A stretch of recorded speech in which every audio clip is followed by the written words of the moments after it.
Halo Healthiers, Eh, selamat pagi, siang, sore, dan malam buat teman-teman sejawat semua dimanapun kalian berada. Semoga selalu diberikan kesehatan. Kita coba masuk ke video tutorial berikutnya. Eh, Kali ini singkat saja, memahami fitur SKP platform, yaitu fitur pencarian data SKP dan fitur dashboard pengeluaran SKP. Pertama-tama kita harus sepakati dulu apa sih yang dimaksud dengan pengumpulan SKP dan prinsipnya seperti apa? Sebenarnya ini adalah prinsip sederhana, tapi mungkin banyak teman-teman yang butuh informasi terkait hal ini. Nah, ini adalah salah satu gambaran yang kami coba buat sesederhana mungkin, mudah-mudahan bisa membantu. Prinsip dari SKP adalah SKP dikumpulkan dalam periode berpraktik 5 tahun untuk digunakan sebagai bukti untuk perpanjangan di periode 5 tahun berikutnya. Jadi kalau saya boleh menggambarkan, kita mulai dari tahun 2019, 2024, sekarang ini, dan 2029. Next 5 years.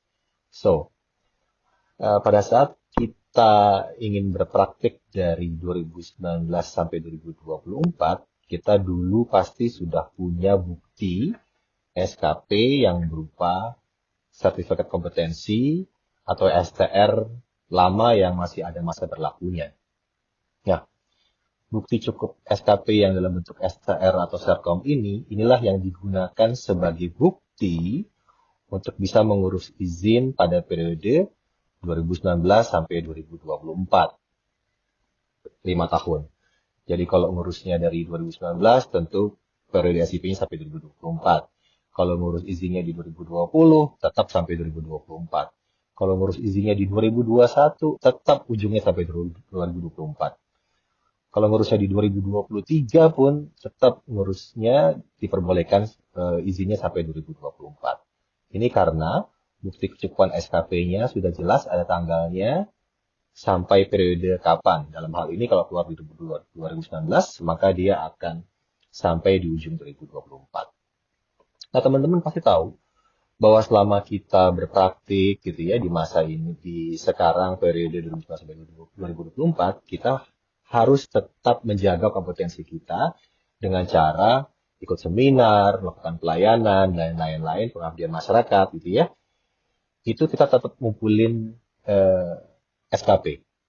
Jadi di periode yang sama dengan periode praktek kita ngumpulin nih SKP selama 5 tahun sampai dengan 2024 sampai dengan 2019. Buat apa? Pada saat kita ingin perpanjangan SIP, perizinan di tahun 2024 sampai dengan 2029, kita akan pakai SKP yang kita kumpulkan selama waktu 2019 sampai dengan 2024. Nah, 2024 ini kan unik. Ini adalah masa peralihan. Jadi, ada yang mungkin kemarin sudah terbit STR-nya yang masih ada masa berlakunya, sudah terbit Serkom-nya gitu ya, masih berlaku sampai 2027, 2028 gitu ya, bahkan sampai 2029. Nah, itu adalah bukti kecukupan SKP yang kita kumpulkan 5 tahun ke belakang sebelum 2024. Sudah ada buktinya tuh. Dia kita kumpulkan dan dia masuk sebagai bukti yang digunakan untuk mengurus izin pada periode 2024 sampai dengan 2029. 5 tahun ke depan. So, eh, di masa ini, 2024 sampai 2029, begitu pun akan berulang. Jadi dengan bukti yang kita dapatkan di 2024, dari hasil pengumpulan SKP 5 tahun sebelumnya, dari 2019 ke 2024, itu digunakan untuk kita bisa berpraktek dengan periode 2024 sampai dengan 2029. Di masa ini juga kita diwajibkan untuk menjaga kompetensi kita dengan mengumpulkan SKP yang melalui kegiatan pembelajaran, pelayanan, dan pengabdian masyarakat untuk nanti kemudian hari di tahun 2029 akan kita gunakan sebagai bukti kecukupan SKP yang digunakan untuk perizinan di 5 tahun selanjutnya setelah tahun 2029. Oke, so sampai sini mudah-mudahan teman-teman bisa memahami dulu. Oke, saya lanjut. Pengelolaan SKP kita dilalui melalui fitur SKP platform. Fitur-fitur yang ada pada SKP platform. Ada fitur pencarian data dan ada fitur pengolahan data-data SKP sendiri. Nah, saya ingin menjelaskan sedikit terkait hal ini, yaitu terkait dengan tampilan pada pencarian data SKP. Nah, di sini ternyata banyak teman-teman yang belum paham, tapi mohon maaf dan semoga ini bisa memperjelas. Ya, di sini bisa dilihat bahwa pada saat teman-teman memasukkan profesinya apa, NIK-nya sesuai gitu ya, di search, dia akan keluar nama, profesi, dan periode SIP, dan status kehidupan SKP-nya seperti apa. Jadi, ini fitur yang sederhana, tetapi ternyata banyak teman-teman yang belum mengerti.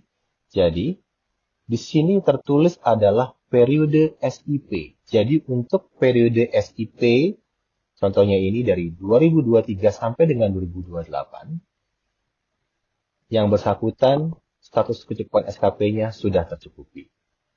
Jadi kalau yang bersangkutan, dokter ini mau bikin SIP, di dalam periode 2023 sampai 2028, kan masih panjang ya, 2028, itu dia tercukupi, sudah tercukupi. SKP yang dikumpulkan dari mana? Ini dari SKP yang dikumpulkan oleh dokter yang bersangkutan sejak tahun 2018 sampai dengan 2023. Jadi memang sudah ada bukti sebelumnya ya untuk bisa dia dianggap cukup untuk praktik di periode 2023 sampai dengan 2028. So, perhatikan sekali lagi kecukupan SKP-nya digunakan untuk pembuatan SIP periode yang kapan ya. Pada saat ini teman-teman bisa melihat bahwa periode SIP ini sudah cukup apa belum. Nah, pada saat nanti dia sudah mendekati 6 bulan, sudah mau habis periode SIP-nya yang 6 April 2028, berarti kira-kira di bulan November 2027, itu status kecukupan SKP-nya akan membaca SKP yang dikumpulkan pada periode 2023 sampai dengan 2028 untuk bisa berpraktek sampai dengan April, untuk bisa berpraktek dari 2028 sampai dengan 2038, 29, 30, 31, 32. Oke. Nah, ini yang banyak teman-teman mungkin agak sulit membacanya atau keliru atau salah memahaminya, gitu ya. Jadi, bahkan ada yang sampaikan ke kita juga bahwa, dok, mohon maaf, saya SKP-nya belum cukup loh, tapi kok sudah tercukupi, gitu ya. Padahal yang dia baca adalah tercukupi untuk periode SIP yang ini. Jadi nanti saya jelaskan lebih lanjut di belakang, ya. Ada contoh-contoh yang bisa lebih jelas untuk menjelaskannya. Saya lanjut. Nah, di sini kita lanjut pada contoh kendala yang sampai yang mungkin juga dialami oleh teman-teman sejawat semua. Ya. Kami mohon maaf sekali lagi sebelumnya karena mungkin penjelasannya belum secara masif tersosialisasikan. So, ini contohnya seperti ini. Jadi, yang bersangkutan datang ke kami menyampaikan bahwa, dok, sebelumnya SKP saya sudah tercukupi. Bisa dilihat di sini ya. Tercukupi. Lalu kemudian sekarang pada saat saya ingin perpanjang SIP saya, tiba-tiba dia berubah menjadi tidak cukup, dok. Ini kenapa? Apakah ada sistemnya yang salah? Ya. Sekali lagi, perhatikan cukup SKP-nya untuk periode kapan dia bisa berpraktik. Nah, waktu yang bersangkutan print kecukupan SKP dia cek pertama kali, benar tercukupi, tapi untuk periode SIP yang bersangkutan berpraktik 2019 sampai dengan 2024. Nah, jadi mungkin yang bersangkutan ini print atau cek di bulan Januari, ya, atau mungkin tahun lalu Desember, di Januari atau Februari. Jadi belum genap 6 bulan sebelum Agustus, ya, di Januari kemungkinan. So, pada saat sekarang dia mau berpraktik, mau memperpanjang izin praktiknya, tiba-tiba berubah menjadi tidak tercukupi. Di sini bisa dilihat periode SIP-nya sudah berubah dari 2024 menjadi 2029. Pertanyaannya adalah, kenapa nggak cukup? Kami menanyakan kembali, apakah dokter mengumpulkan SKP dari 2019 sampai 2024 dan apakah sudah cukup, dok? Dan inilah yang ternyata memang belum cukup dari yang bersangkutan jumlah SKP-nya. Sehingga data yang diberikan oleh profesi ke kami masih data yang dokter yang bersangkutan itu masih kurang. Sehingga pada saat ingin berpanjang dari Agustus 2024 ke 2029, ya memang belum cukup. Sehingga yang bersangkutan harus memenuhi dulu kecukupan SKP-nya. Jadi perhatikan periode SIP dan kecukupan SKP-nya, gitu ya, itu untuk periode SIP yang mana? Karena ini bisa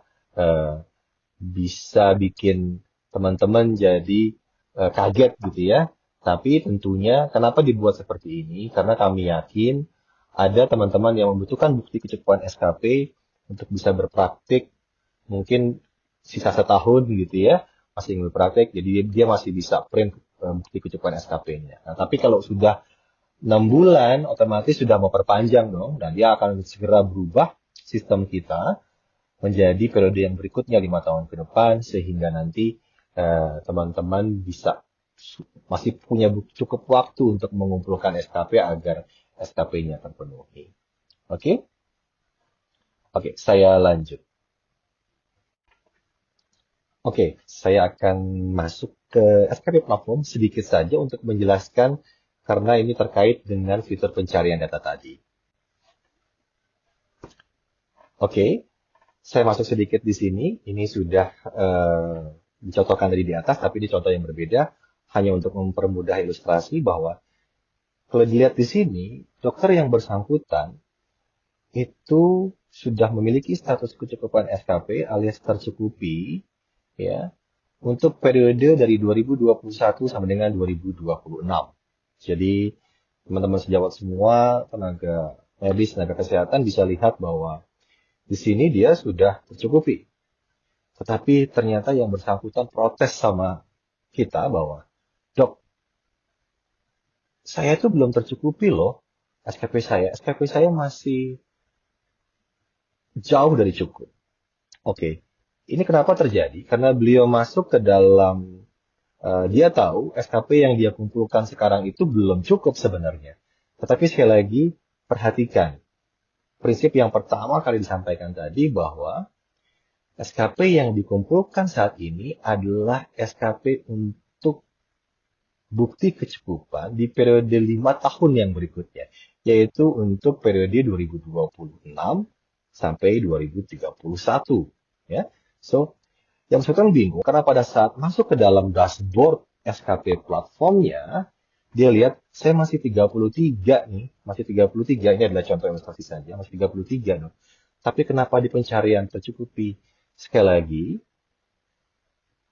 di dalam dashboard ini jelas tertulis bahwa milestone capaian SKP 5 tahunan di profil satu sehat SDMK untuk perizinan 5 tahun berikutnya. So, bukan yang sekarang.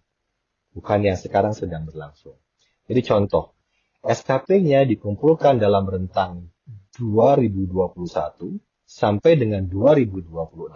Kalau contohnya di sini 18 Desember 2021 sampai dengan 17 Desember 2026. Untuk digunakan nanti pada perpanjangan atau perizinan pada periode Desember 2026 sampai dengan Desember 31. So, sekali lagi mohon diperhatikan bahwa ini adalah tampilan kecukupan SKP yang berbeda.